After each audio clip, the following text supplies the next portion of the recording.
Hello friends, welcome to polytechnic Pathshala. आज के इस वीडियो में जो आरएसी का प्रैक्टिस सेट करने जा रहे हैं, जो कि आपका वेपर कंप्रेशन साइकिल और वेपर एब्जॉर्प्शन साइकिल पे आधारित है। तो ये एमसीक्यू करने के लिए अगर पहले आप वेपर कंप्रेशन साइकिल और वेपर एब्जॉर्प्शन साइकिल का अगर वीडियो देख लेते हैं, जो कि अलग अलग चैप्टर्स हैं, अगर उस चैप्टर को पढ़ लेते हैं तो आपको एमसीक्यू करने में जो है ज़्यादा मज़ा आएगा। चलिए शुरू करते हैं। हमारा पहला क्वेश्चन है कि sub cooling occurs when the vapour. Sub cooling कब होता है? Sub cooling occurs when the vapours. तो हम लोग बात करें, देखिए सब कूलिंग के दौरान मतलब अंडर कूलिंग में होता क्या है कि जैसे अगर हम लोग बात करें टीएच डायग्राम की, तो ये टीएच डायग्राम हो गया। और मान लीजिए वीसीसी की बात करें तो कुछ ऐसे हम लोग करते थे। लो प्रेशर था, ये हाई प्रेशर था। यहाँ से हम लोग कंप्रेशन करते थे और फिर यहाँ से कूलिंग करते थे। तो यहाँ तक जो कूलिंग करेंगे, इसके बाद अगर और ठंडा करेंगे, मान लीजिए यहाँ से यहाँ तक ठंडा कर देते रहे हैं। ये हमारा मान लीजिए यहाँ पे अगर हम कोई पॉइंट लिख रहे हैं, यहाँ पे अगर हम लोग कोई पॉइंट दिखाएं, सपोज कीजिए हम इसको दिखा रहे हैं, ए पॉइंट दिखा रहे हैं। इसको कौन सा पॉइंट दिखा दे रहे हैं? ए पॉइंट दिखा दे रहे हैं। तो ए से अगर हम बी की ओर आएँ, बी पॉइंट पे आएँ, तो यहाँ पे ए पे सेचुरेशन पॉइंट है। मतलब यहाँ पे जैसे पानी वायुमंडलीय दाब पे 100 डिग्री सेल्सियस उबलता है, तो 100 डिग्री सेल्सियस जो सेचुरेशन टेम्परेचर होता है। अगर उससे हम मान लीजिए 100 से हम ठंडा करके 80 पे लेते आएँ, तो 80 डिग्री सेल्सियस पे आ जाए 100 से ठंडा करके वायुमंडलीय दाब पे, तो हम कहेंगे कि इसको हमने क्या किया? सब कूल किया, अंडर कूल किया। तो इस दौरान जब सब कूल करते, देखिए इस दौरान अगर हम यहाँ पे सी नाम दें, तो एसी के दौरान जो ठंडा करने में उष्मा रिमूव होगी, वो आपका लेटेंट हीट होगा। वो क्या होगा? लेटेंट हीट होगा, गुप्त उष्मा होगा। क्योंकि इस दौरान केवल क्या हो रहा है? अवस्था परिवर्तन हो रहा है। सी पे आपका गैसियस स्टेज रहेगा और ए पे लिक्विड स्टेज आ जाएगा, और ए और सी के बीच में आपका वेपर प्लस लिक्विड दोनों रहेगा। लेकिन जब ए से बी की ओर आएंगे तो हम लोग क्या करेंगे? सब कूल करेंगे या अंडर कूल करेंगे। और अंडर कूल के दौरान कौन सी उष्मा लगेगी? इस दौरान सेंसिबल हीट लगता है। कौन सा हीट लगेगा? सेंसिबल हीट लगेगा। और सेंसिबल हीट क्या होता है? Formula M C delta T. क्या? M C delta T. तो यानी कि sub cooling occurs when the vapour क्या होगा आपका? जब यहाँ पे अगर हम लोग आंसर की बात करें, आंसर क्या सही होगा कि removes sensible heat from refrigerant. इस दौरान क्या होता है? रेफ्रिजरेंट से क्या होता है? सेंसिबल हीट आपका क्या होता है? रिमूव होता है। आपका क्या होता है? रिमूव होता है क्या? Sensible heat from refrigerant. अब बात करते हैं नेक्स्ट क्वेश्चन की। बात करते हैं जो नेक्स्ट क्वेश्चन की बात करते हैं। अगला क्वेश्चन है, एक आदर्श वाष्प संपीड़न प्रशीतन चक्र में निम्न अवस्थाओं प्रशीतक की विशिष्ट एंथैल्पी इस प्रकार है। ये सब दिया हुआ है। जैसे यहाँ पे देखिए हम एक छोटा सा फिगर बना रहे हैं। एक ये इवेपोरेटर हो गया, यहाँ पे आपका होता है कंप्रेसर, और कंप्रेसर से यहाँ जाएगा कंडेंसर में जाएगा, कंडेंसर से फिर कहाँ जाएगा? एक्सपेंशन वाल्व में जाएगा। यहाँ पे एक्सपेंशन वाल्व होगा, ठीक। अब यहाँ से मान लीजिए निकल रहा है, जब निकल रहा है इसे एंथैल्पी H1 है, जब इससे निकल रहा है एंथैल्पी H2 है, जब इससे निकल रहा है एंथैल्पी H3 है, और जब इससे निकल रहा है तो एंथैल्पी H4 है। तो यहाँ पे जो है एक्सपेंशन वाल्व से गुजरने के दौरान जो प्रोसेस होता है एक्सपेंशन वाल्व में आइसेंथैल्पिक प्रोसेस होता है। तो यहाँ पे H3 बराबर H4 हो जाएगा। H3 बराबर क्या हो जाएगा? H4 हो जाएगा। अब देखिए यहाँ पे आपका COP क्या होगा? COP होगा आपका रेफ्रिजरेशन इफेक्ट, RE अपन क्या होगा? W। अब RE देखिए क्या होगा? RE जो होगा H1 माइनस H4 हो जाएगा, क्योंकि प्रवेश कर रहा है H4 पे, निकल रहा है H1 पे, तो क्या हो जाएगा? H1 minus H4। और आपका जो है W क्या होगा? H2 माइनस H1 होगा। क्या होगा? H2 माइनस H1 होगा। अब यहाँ पे देखिए संघनित्र के प्रवेश पर, संघनित्र के प्रवेश क्या है? कंडेंसर के प्रवेश पर क्या है आपका? H2 है। H2 का मान दिया हुआ है कितना? ये आपका है H2 है। ये किसका मान दिया हुआ है? H2 ये है। और संघनित्र के निकास पर ये क्या है? H3 भी यही है और H4 भी यही है आपका। और फिर का वाष्पित्र के निकास पे क्या है? H1 है। तो H1 का मान यहाँ से देखेंगे इस फार्मूले में, H1 का मान क्या है? 232। क्या है? 232 माइनस H4 का मान जो है 116। क्या है? 116। और बटे H2 का मान फिर क्या है? H2 का मान 283। और फिर माइनस H1 का मान कितना है? H1 का मान है 232। तो इसी को सॉल्व करेंगे, तो इसको सॉल्व करके हम यहाँ पे लिख दे रहे हैं। तो 232 में से 116 माइनस होगा तो कितना बचेगा? 116 बचेगा। कितना बचेगा? 116 बचेगा। रेफ्रिजरेंट का हम लोग निकाल रहे हैं, COP किसका निकाल रहे हैं? रेफ्रिजरेंट का निकाल रहे हैं। 16 बचेगा। और फिर 283 में से 232 माइनस करिए तो 3 में से 2 गया 1, और जो है आपका 8 में से 3 गया 5, 2 में से 2 गया 51 बटे 216। अब 51 से क्या करेंगे? इसमें भाग देंगे, तो 2 बार जाएगा तो लगभग 2.27 समथिंग आएगा, 2.27 के समथिंग आएगा भाग देने पे। तो यहाँ पे जो है हम लोग बी वाला ऑप्शन क्या करेंगे, टिक मारेंगे। यहाँ पे हम लोग जो बी वाला ऑप्शन टिक मारेंगे। तो आप लोग कॉपी वगैरह लेकर के बैठिएगा, कॉपी पेन लेकर के बैठेंगे तो न्यूमेरिकल वगैरह जो रहेगा प्रैक्टिस करते चलेंगे तो आपकी ये काफ़ी आसानी रहेगी। आगे बात करते हैं, COP of air refrigerator is related with COP of vapour compression refrigerator as. कह रहा कि वायु प्रशीतक के निष्पादन गुणांक तथा वाष्प संपीड़न गुणांक के निष्पादन गुणांक क्या संबंध होता है। तो देखिए एयर वाले का क्या होता है, एयर वाले का कम होता है, एयर वाले का क्या होता है, कम होता है, और VCC का क्या होता है, आपका ज़्यादा होता है।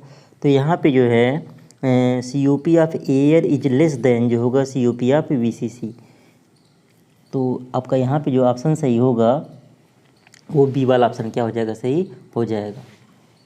अगला क्वेश्चन आपका है कि condition of refrigerant after leaving the compressor and before entering condenser is.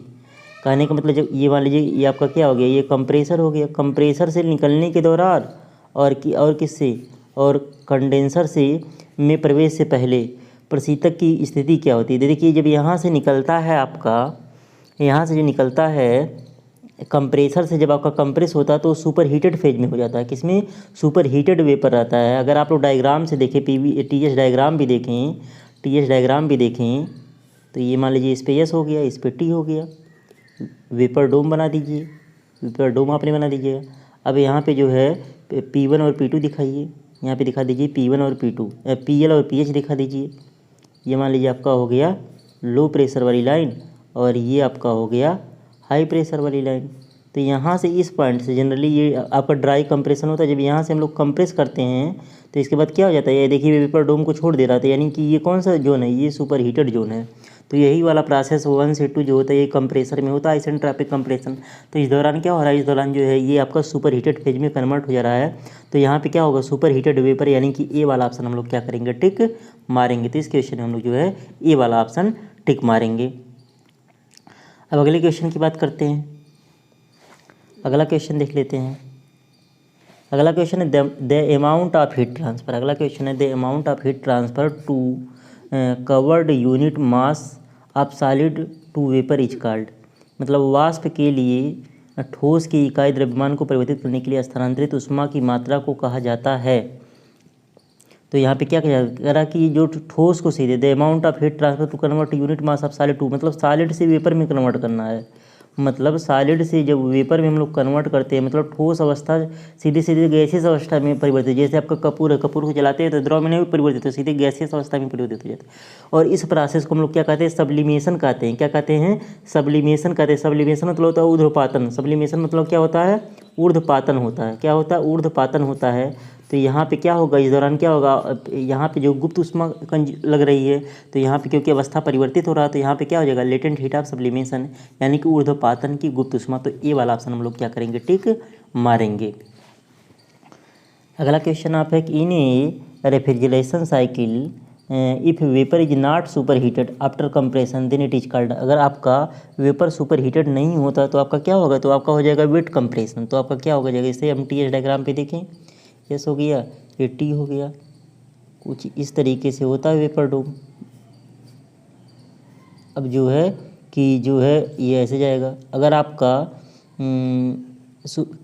करा कि if vapour is not super heated, मतलब यहाँ से हम कर रहे हैं तो यहीं तक आ रहा, सुपर हीटेड फेज में जा ही नहीं रहा है। तो इस कंप्रेशन को कहेंगे, इस कंप्रेशन को क्या कहेंगे, वेट कंप्रेशन कहते हैं। क्या कहते हैं, वेट कंप्रेशन कहते हैं। आपको पढ़ाया गया है wet compression, dry compression, superheated compression, wet plus dry compression, सारी चीज़ें आपको कॉपी में बताई गई। तो यहाँ पे क्या ऑप्शन सही होगा, यहाँ पे आपका जो हो जाएगा वेट कंप्रेशन सही होगा। डी वाला ऑप्शन हम लोग क्या करेंगे, टिक करेंगे। अगला question, in which of the following refrigeration system waste heat can be effectively used. इनमें से किस प्रशीतन तंत्र में अवशिष्ट ऊष्मा का प्रभावी ढंग से यूज। वेस्ट हीट मतलब क्या, हमने बताया था लो ग्रेड एनर्जी का हम लोग यूज करेंगे। किस में करते हैं हम लोग, इसका यूज किस में करते हैं हम लोग, इसका यूज करते हैं वेपर एब्जॉर्प्शन साइकिल में। क्यों, क्योंकि वेपर एब्जॉर्प्शन साइकिल में हम लोग कंप्रेसर को क्या कर देते हैं, हटा देते हैं। कंप्रेसर की जगह पे 4 नए डिवाइस हम लोग यूज कर रहे थे। तो ये किस में होता था, वेपर एब्जॉर्प्शन साइकिल में, यानी कि बी वाला ऑप्शन क्या करेंगे, टिक करेंगे। अगला question, in refrigeration cycle operates between condenser temperature इतना है और इवेपोरेटर इतना, यानी TH जो है आपका, TH जो हो जाएगा 27 + 273, 27 + 273 कितना हो जाएगा, 300 हो जाएगा। और TL की अगर हम लोग बात करें तो TL हो जाएगा 273 - 23, यानी कि हो जाएगा 250। तो आपका COP पूछ रहा है, क्या पूछ रहा है यहाँ पे, COP रेफ्रिजरेटर का पूछ रहा है।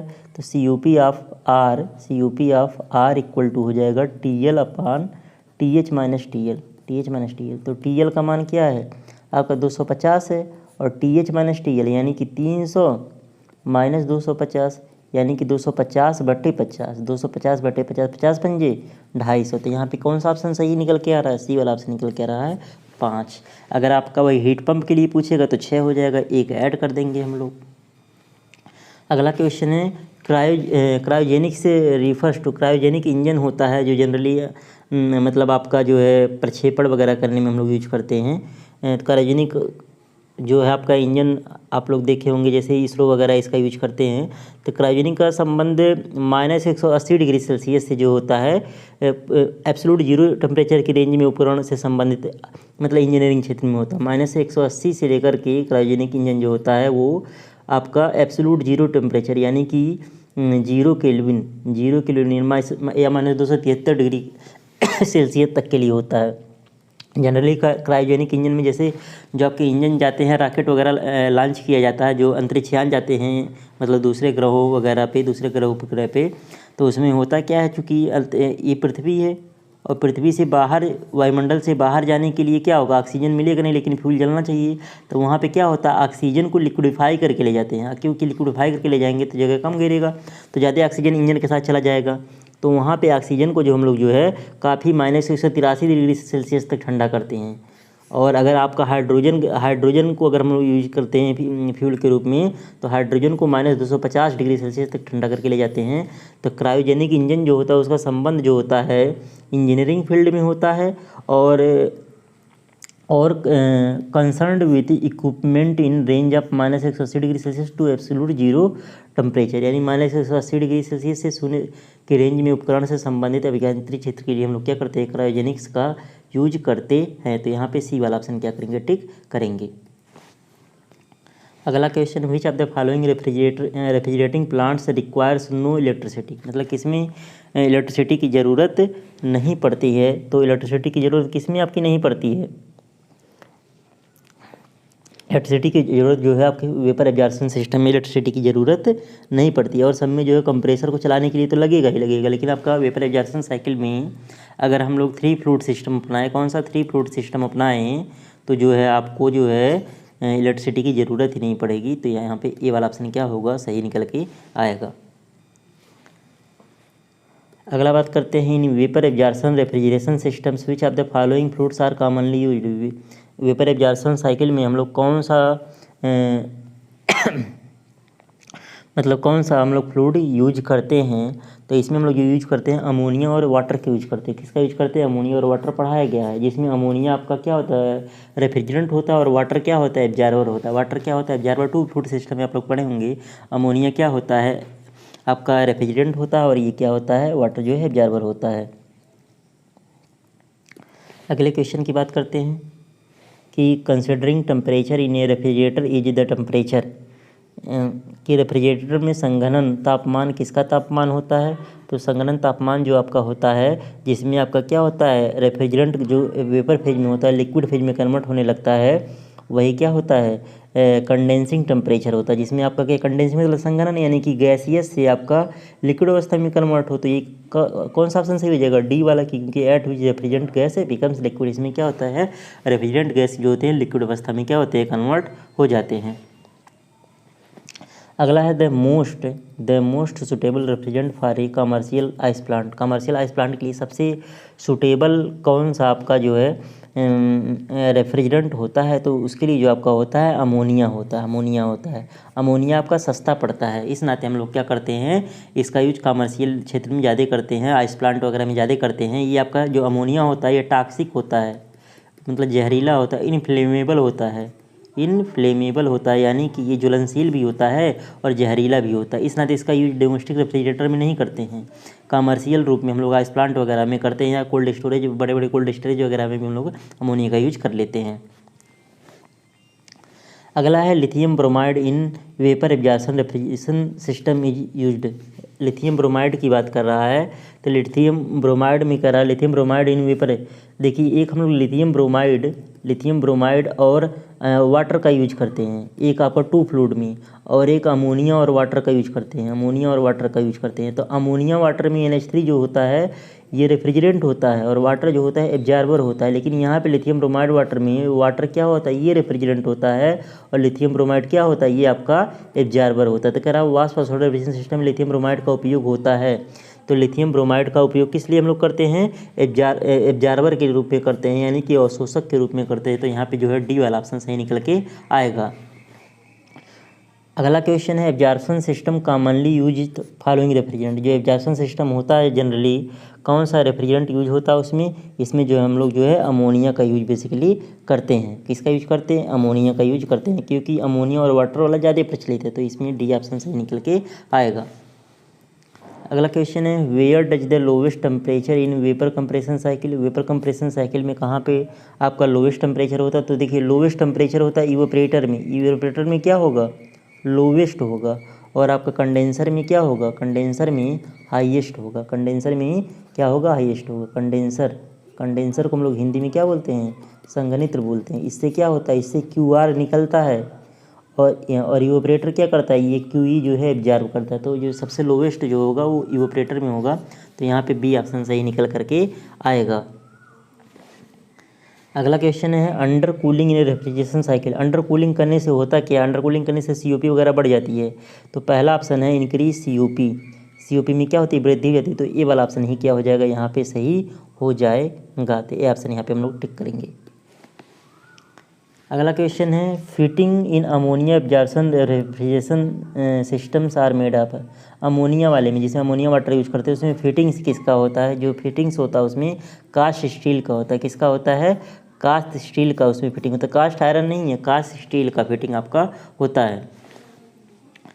अगला क्वेश्चन आपका the most suitable refrigerant for a commercial ice plant. Commercial पीछे भी आया था, कमर्शियल आइस प्लांट के लिए सबसे सुटेबल जो होता है क्या होता है, तो उसके लिए क्या होता है आपका अमोनिया होता है। क्यों, क्योंकि ये सस्ता होता है, इसलिए हम लोग अमोनिया का यूज करते हैं।